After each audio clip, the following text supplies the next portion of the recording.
Kainan na. Kain na tayo, nak. Ha? Kainan na. Kainan na. Kainan na. Kainan na. Kainan na. Kain na tayo. Ang dami ng biyay. Ama, kung may competition man, nahuli na tayo. Last prize talaga tayo. Ang tagal. Take off, ma, paano pag ginabol tayo ng aso? Wala na.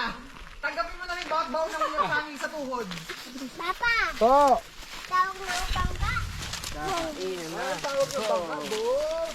Ang galing mo naman. Ang tawag daw sa bangka. Yun yung igil, oh. Young, and we didn't wanna be exposed. Even though it was cold, we were never wearing proper clothes. Always trying to be cool, trying to be those bad guys, smoking cigarettes behind the school. Always trying to be cool, trying to be those bad guys, you know. Kain na na!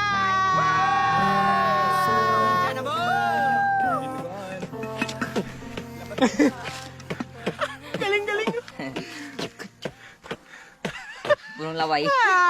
Galing, galing, galing! Ang ulam namin ay ito. Wala! Yung adobo na yan, kagabi pa yan. Niluto ni Nainay, sabi ko sa kanya, magluto ko na hanggang bukas na, tsaka hanggang Pasko yung iba. Para wala na tayong gagawin buong taon, kakain na lang ng kakain. Pwede na tayo bumili ng delata, yun walang expiration. Yun! 3 to 5 years. Oo, di ba? Oh, At least kung marami kang dilata, 3 taon ka nang safe. Diyos Ama, maraming salamat po sa pagkain ito. Salamat po sa araw na ito. Ingatan niyo po kami sa araw na ito, saan man kami mapunta. At salamat sa napakagandang lugar na aming kinaroroonan. Naway basbasan niyo kami ng inyong banal na dugo. Ganoon din ang aming dinadaanan at ang aming mga kasalubong sa aming biyaheng ito. Salamat po, naway magbigay ng kalakasan ito ang aming kakainin ngayong araw. Ang ngalan ni Jesus. Amen!